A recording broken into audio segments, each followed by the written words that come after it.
Hi, I'm Keith Dooley. I just had the great opportunity to sit down and talk with Keith Andrew of the Keith Andrew Network. Such a great individual, outstanding philosophy on life and mantra. If you're not following or if you haven't subscribed to his YouTube channel, you need to do that today and you will not regret it. The whole point of my talk show is to show people that even with having a learning disability, I can still amount to something. And at the same time, I'm able to turn myself into an example for people out there dealing with any types of learning disabilities and disabilities to never give up and prove people wrong. Prove to them that labels do not dictate who you are and who you're going to be. So prove to them you still amount to something. So that being said, 26 minutes of your time, PG-13, the highest we go is 14. But with that being said, it is uncensored, freedom of speech and self-expression. And first question I want to ask you is tell our audience a little bit about yourself. My name is Keith Dooley. I'm very happy to be here. I think this is a great opportunity. But I've worked in the TV and movie industry now for, I guess, what you call full-time for about 3 years or so. Prior to that, I was a security contractor. That's a big change of pace. But that's actually really what led me into the acting world. And it was I guess to go back in time a little bit. I grew up in the mountains of Western North Carolina, and we were fortunate to have some really great productions like Last of the Mohicans. Dirty Dancing, things like that. In fact, I was on set with Dirty Dancing. I was supposed to be part of a group that was going to do a scene with Patrick Swayze. It's one of those things we hung around all day. It didn't really come to fruition, but it was a lot of fun. Leap forward ahead a little bit, several years when I was doing the security contracting, and I worked with a company that provided set security for some productions here in the Charlotte area. Shots Fired, Homeland, Banshee, a little production called Hunger Games. And I got to know a lot of folks on set from anywhere from, ADs down to PAs. And that was a lot of fun. I got to get on one little scene of Homeland. So that was kind of fun. But still, it really wasn't what you would call a calling or something that I really saw me doing. Fast forward again a few years because of some of the training I did. I had a couple of people who were on one of the sets reached out and said, "Hey, would you work with us, do some firearm training?" I said, "Sure." We did that, and while we were wrapping up, they said, "Hey, did you ever think about working with actors as far as helping them with props and so on to make scenes look more realistic?" I said, "Well, not really." They said, "Well, give us some thought." 2 weeks later, they called, "Hey, you remember that? And remember that conversation we had? Well, we got a theater group up in northern part of North Carolina, and they want somebody to come work with their actors." I did that, and one thing kind of led to another. From that, somebody found out about me. I got a role in a feature as a sheriff, a speaking role. Done a lot of background work, and the ball's just kind of been rolling since then. So you never know. Oh, absolutely. Hey, it's who you know. Unfortunately, I found this out the hard way. It's who you know, who helps you out. Absolutely. That's one thing I can't stress enough to people who are getting started in this. I mean, even if you're just, even if you're starting out working background, it's that networking, making connections, because people hear of a role or somebody doesn't show. I mean, I work on both sides of the camera. I've done PA work. I've done production design, props, costuming.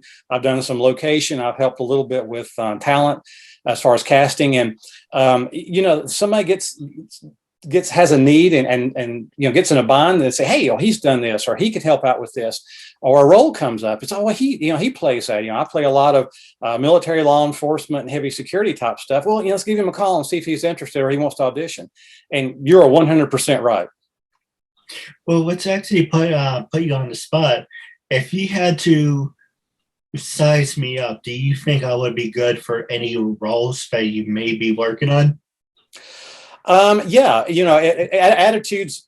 is so much a part of this business. That can do what going to do whatever it takes to get the job done.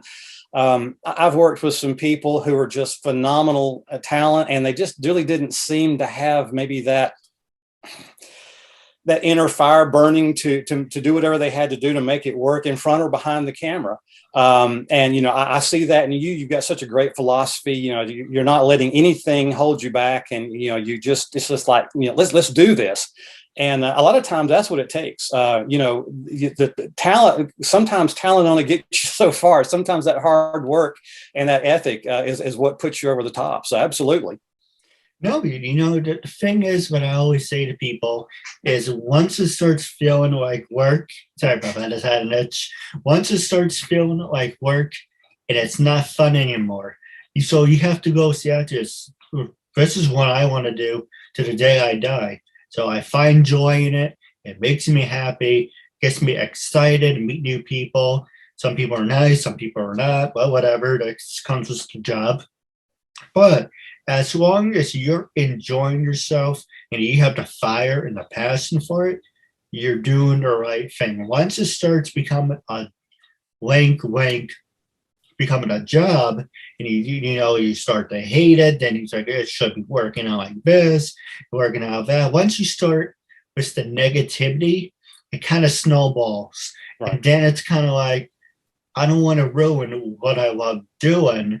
So maybe I should take a break. Maybe I should step back, look at it from a different point of view. But you need to be 110% committed to what you're doing, because once you start getting doubt in your mind, you're setting yourself up for failure. Oh, absolutely. You know, I don't care what you're doing in life. You know, I'm a huge believer in motivation. I love to motivate other people, and I love to get motivation from other people. And that's that little piece of the puzzle that keeps you going. But what's going to get you up and out of bed every morning is that fire that burns inside of you. You know, my grandfather told me, you love what you do what you love, and the world will come to you. And that's true. If you're hair on fire to do something, chances are you're probably going to find a way to succeed. You know, and that's one thing. That's a great point, because I know, you know, during COVID, so much of the TV movie industry just shut down. And I've talked to so many people that they're calling it, you know, and yes, there was really terrible, horrible things happen to a lot of people. But I'm a true believer in there's two sides to every coin. And I think there's a positive that came out of that too. And I think it was a big reset for a lot of people. I think a lot of people honed their craft.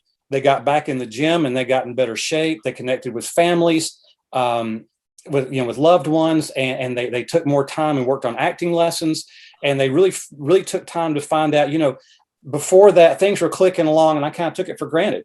So where am I now? And I have seen people come out of this, and I'll have to say, you know, I'm one too. I kind of did a big reset also. You know, it's like, you know, this is it, you know, and I'm not going to take one day for granted. And, you know, I'm not relying on anyone else. This is on me. I don't need a bunch of, you know, I mean, the fans, you know, the fans and the hurrah and all that's great. That'll get you over some of the rough times, but, you know, it's up to me. And, yeah, you're absolutely right. No, I agree. Now, the next question I want to ask you was disabilities. Besides me, have you worked with people with disabilities? And for people who want to work with you who have disabilities, how would they go about that? You know, it's really interesting. I like to tell people who ask me, you know, I did this in life or I did that in life. And I said, okay, that's great. You know, go get into that. Go audition. Go try to get on set. You know, if this is a passion of yours, because the thing about it is, you know, TV and movies and stage and so many commercials and so on.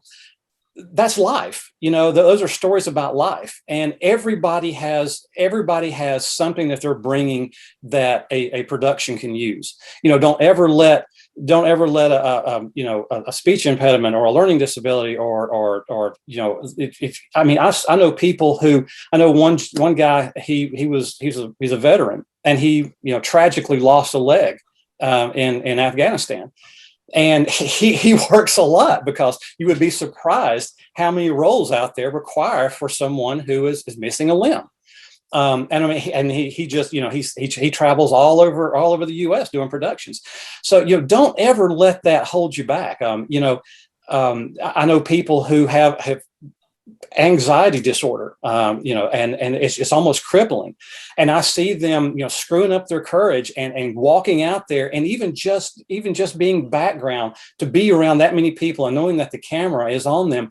It's almost therapeutic for them in a lot of ways, because they see that, they overcome it. And it's like, I can do this, and they gain inner strength from it. And I think anything that we do in life that can help us become better, absolutely go for it. I agree. Just stupid thing that's popped in my head, but I was debating about saying it or not. People are like animals, and animals are like people. If you can treat a person well, you can treat an animal well. And if an animal can treat you well, then you should treat people well. There's always a balance. Right. But the truth is, animals see people for who you really are. And it's like the expression, if my dog doesn't like you, I don't like you. Right. But, it's true. It's all that matters is how you carry yourself and how you proceed to treat other people. I like to be treated how you're treated, and you want to be treated how I'm treated. Right. And, it's about, respect, and about having a good glow, an aura, or whatever fancy word you want to use. But the truth of the matter is, as long as you're a good-hearted human being, karma will work out for you. Oh, absolutely. I mean, I'm a true believer. We get back what we put out into the universe. We attract what we give off. If you're a negative person, you really shouldn't be surprised when you're going to attract negativity, because, if you're a positive person, you attract positive people. And it takes some effort. I mean, we all have bad days, and sometimes you got to power through it.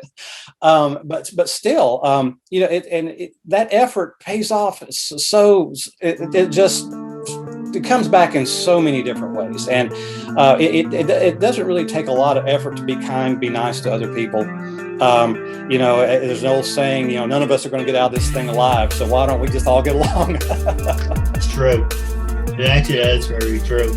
We're going to take a quick commercial break. When we come back, we're going to talk about social media and some more hard-hitting questions when we come back.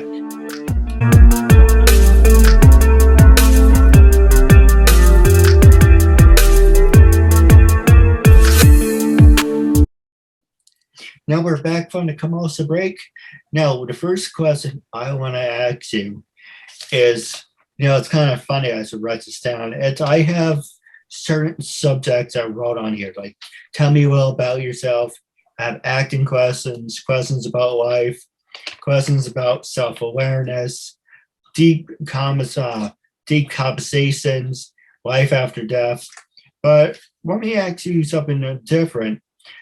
As you're a professional actor, and you probably get this one a lot, or if you haven't, I'd be pleased to be the first. What are you pretending not to know?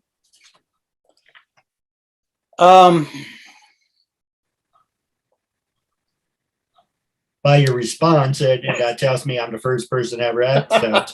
That's a great question. I think as actors, we all get privy to information sometimes about productions that are coming up, and sometimes through our research, researching a role or going after a role, we find out about some things in the works. And I will say that there's some really great things coming up around the corner, some really great productions, and there's some really great things happening here in the Carolinas and Georgia. Of course, Georgia is such a hotbed for productions down in the Atlanta area, and down around Pinewood Studios especially, and so on. So, there's some good stuff coming, I think. So at least I hope I'm right. No, absolutely. Now, the next one I want to ask is, why don't you do the things you should be doing? I think that little, I don't know if you call it the monkey mind, or you call it that little voice of self-doubt sometimes. I think we all have it. It's like, why don't I go for it? Well, you're probably not going to get it. It's probably just going to be a waste of time, and so on. But then you have to stop yourself and you have to remember, okay, it's never a waste of time, for example, if you audition for something, because that's just more practice that you're getting. And hopefully you get feedback from it.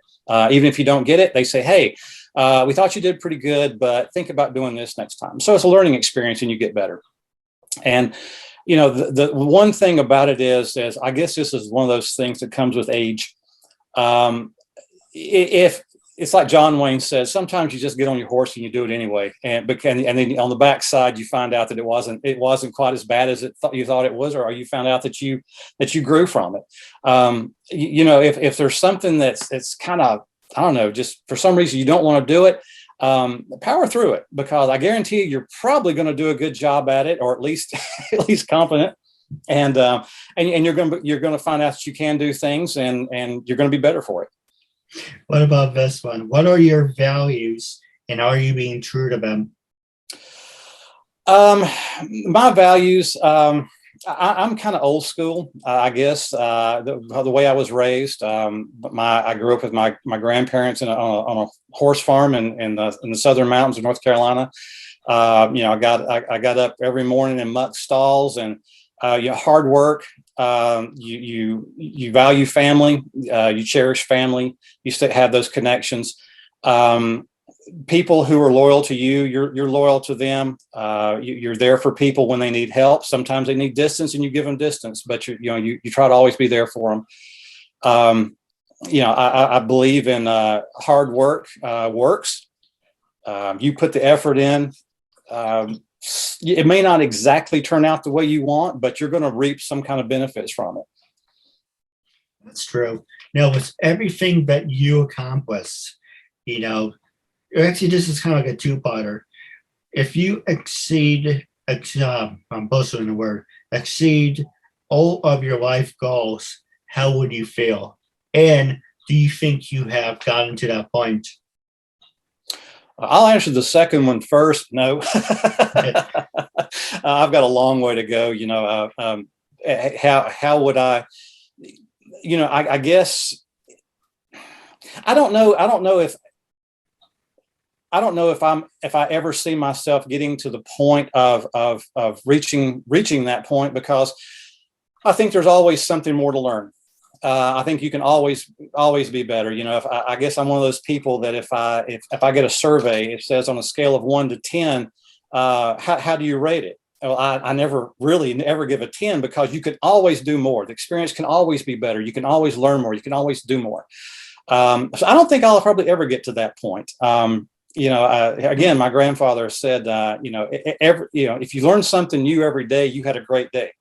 And at the end of the day, I try to reflect and look back. Well, what did I do today? What did I do to get better? What did I learn today?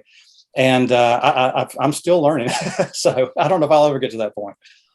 That's true. Then the last thing I want to ask you, passing the show over to you, is social media. Social media make you or break you with everything that you accomplish in your life. Do you give thanks to Facebook, Instagram, LinkedIn?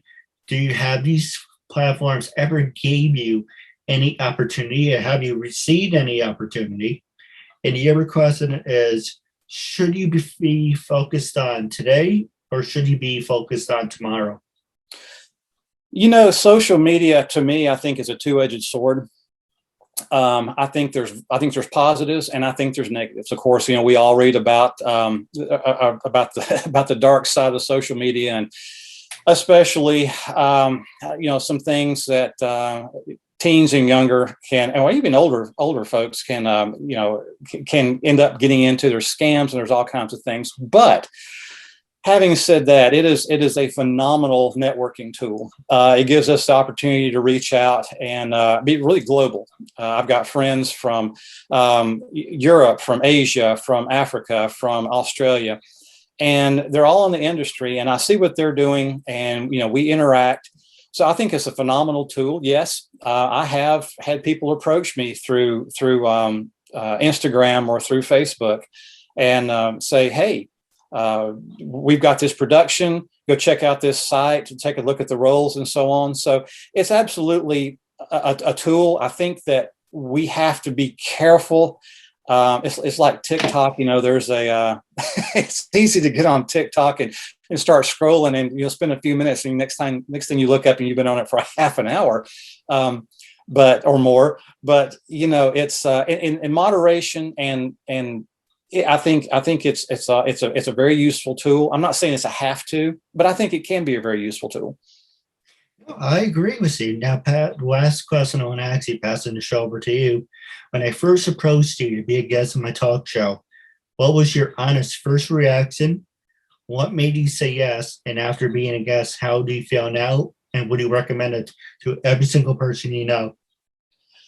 I guess it kind of goes back to my years as a security contractor. Anytime I'm approached on something, first of all, when you approached me, I was like, hey, this is great. But then I went back and researched, and I kind of curbed that enthusiasm a little bit. And let's find out about what's really going on with this. And I didn't really have to get too much past your intro. Your philosophy on your personal philosophy, your mantra. I connect so much with that, and I think that's such a wonderful message for anyone. I mean, whether you have a disability or whether you're just I don't know if anybody it just connects with everyone. You can't let anyone hold you back. If you've got a fire and a passion for something, do it. Just do it. Don't let anybody pigeonhole you or label you or anything else. So yeah, I was very excited to be a part of it. Then I watched some of the interviews, and I saw how much fun people were having on here, and how laid back it was, and just how open and just honest it is. And it looked like it'd be a lot of fun. And now, having done it, I would absolutely 100%. Anyone who wanted to come on here and talk with you and be a part of this, I highly recommend it. No, absolutely. Now, do you have any funny stories that you want to share from over the years? I'll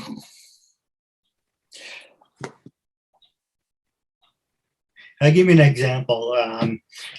I did this not to be funny, but I did it because I was annoyed. When I worked over at Walmart, I was walking, towards the back. I was like going on my break and whatever.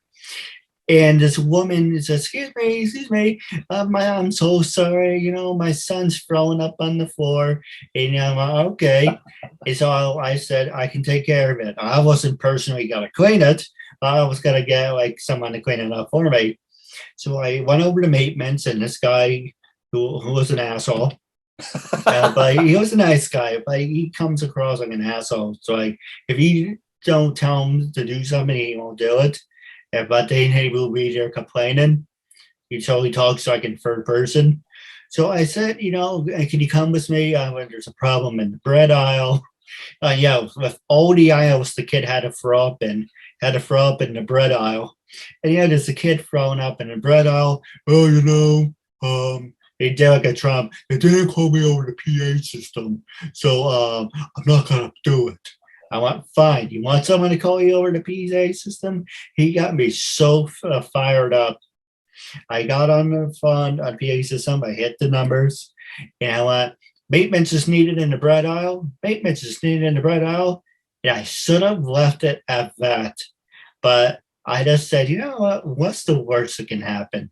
So as I said, if maintenance is needed in the bread aisle, there's vomit on the floor. So I went in the back room, and everyone's like, did you just freaking say what I thought you just said? Is that in the entire, so first off, the PA system, you can't hear it throughout the store, number one. So that was a lie. Only people in the electronics and pictures heard it. And then they were giving me a hard time, how unprofessional it was. You embarrassed the woman. I went over to the woman. I said, I apologize if I said something I wasn't supposed to. She said, no, it was actually pretty funny. And at that time, that woman was giving me a hard time. I was, can you do me one little favor?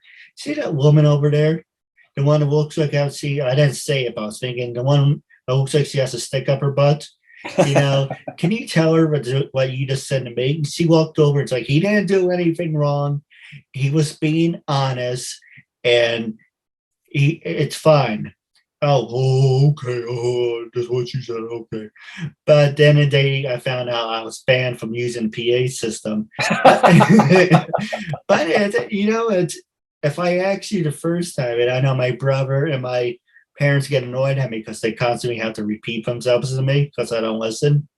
But it's if I tell you to do something, I expect you to do it. Right. I know I'm the pot calling the kettle black because I do the complete opposite. But it's kind of like, yes, it was funny, but I don't know. It does. A lot of people say to me, you work in retail, but this is how I see the entertainment world wrapping up the show.